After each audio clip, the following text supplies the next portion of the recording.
น่าสิมาเราเรื่องราวชีวิตอายคนหนึ่งให้ฟังนะว่าชีอยู่กับเมียสุดท้ายเมียก็นอกใจเวลาลินสู้สบายดีสั้นผู้เบิ่งทั้งหลาย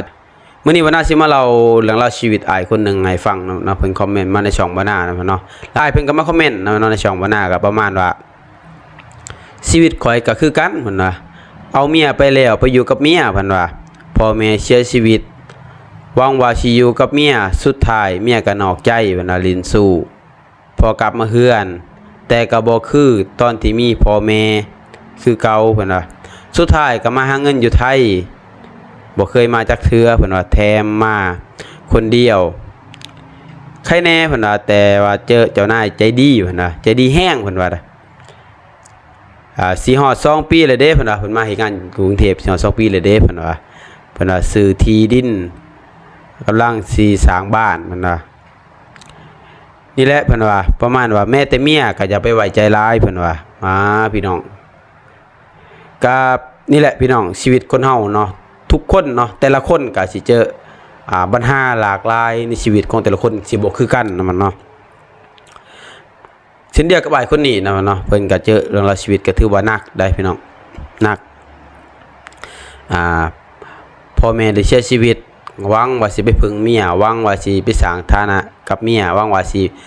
เฮ็ดให้ครอบครัวเป็นครอบครัวที่อบอุ่นนะมันเนาะฝากชีวิตฝากเนื้อฝากตัวไปอยู่กับเมียนะมันเนาะ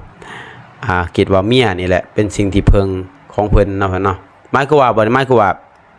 เพิ่งเรื่องคำใดหมายก็ว่าเพิ่งที่แปลว่าฝากชีวิตฝากจิตฝากใจเพิ่งเพราะว่าสิได้เป็นชีวิตคู่สิอยู่นำกันเนาะหวังว่าสิได้สร้างชีวิต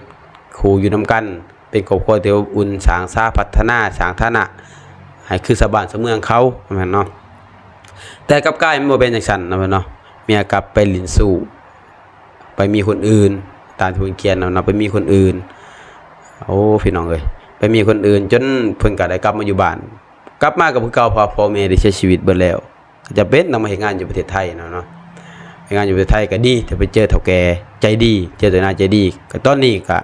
มีชีวิตที่ดีแหละเพิ่นพังเพิ่นเว้านี่ก็ได้พาเงินไปซื้อที่ดินกำลังสิสร้างเฮือนเนาะกำลังสิสร้างเฮือนนี่แหละเพิ่นว่าแม้แต่เมียก็อย่าไปใจร้ายเพิ่นว่าน่าเพิ่นเนาะชีวิตคนเฮานี่ก็หลายคนเนาะก็มีชีวิตที่แตกต่างกันไปเนาะแล้วก็ทุกสิ่งทุกอย่างที่เข้ามาในชีวิตของเฮามันก็บ่ได้เกิดจังได๋มันก็บ่ได้อยู่นานดอกพี่น้องแม้แต่ความสุขก็บ่ได้อยู่กับเฮานานความทุกข์ก็บ่ได้อยู่กับเฮานานแม้แต่ว่าเงินทองยังมากมายเนาะที่เฮามามันก็บ่ได้อยู่ส่ำเก่าดอกพี่น้องคือเฮามีเงิน100,000มันก็บ่ได้อยู่100,000ส่ำเก่าดอกพี่น้องมันก็ต้องกลับกลายเป็นอย่างอื่นไปแหละพี่น้องเนาะหมายก็ว่าชีวิตของเฮานี่สิ่งที่กำหนดก็คือธรรมศาสตร์ที่กำหนดการเวลาและธรรมศาสตร์ที่กำหนดเฮาเนาะคือบ่น่าเว้าเนี่ยบ่น่าบ่ได้มาสอนได้พี่น้องบ่น่าก็มาเว้าให้เราฟังแล้วก็ว่าให้บ่น่าฟังเองนี่แหละแล้วก็ให้ทุกคนได้ฟังเนาะก็คือเขามาแชร์ประสบการณ์เรื่องราวชีวิตกันได้เนาะในช่องบ่น่าเดี๋ยวบ่น่าสิเอามาเฮ็ดเป็นคลิป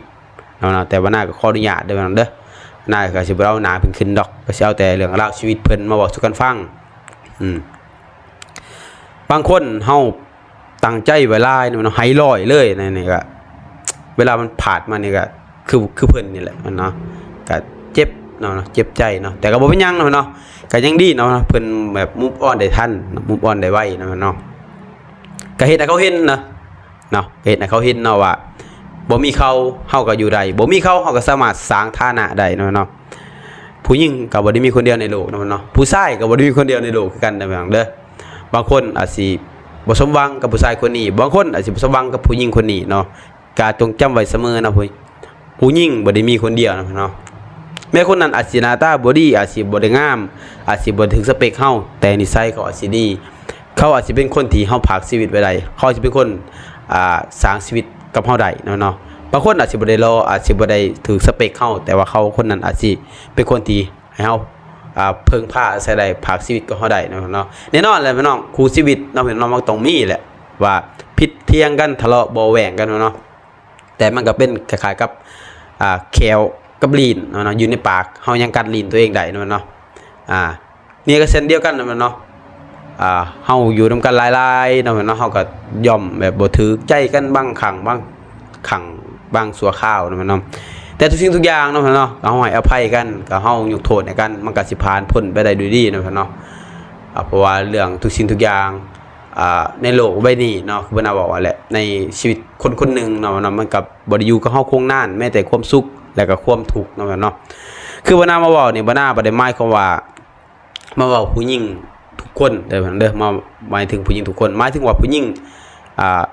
คนหนึ่งที่เขามาในชีวิตของอ้ายคนนี้นะพี่น้องแต่เฮ็ดให้เพิ่นแบบว่าเรื่องราวให้ในชีวิตของเพิ่นบ่ค่อยโอเคปานใดนะมันเนาะแต่ดีแต่ว่าบ่น่าว่าแหละเพิ่นมูฟออนทันเพิ่นกลับตัวกลับใจทันนะมันเนาะ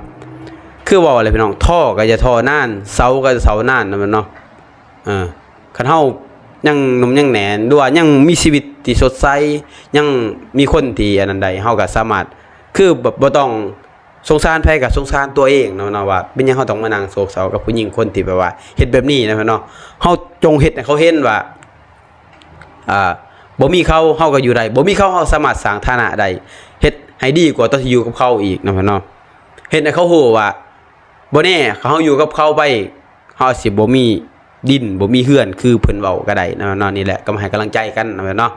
นี่แหละพี่น้องบ่น่าคือบ่น่าเว้าแหละบ่น่าก็บ่ได้มาสอนบ่ได้มาเว้าแต่ได้ทั้งสิ้นนำบ่น่ามาเว้าจากความรู้สึก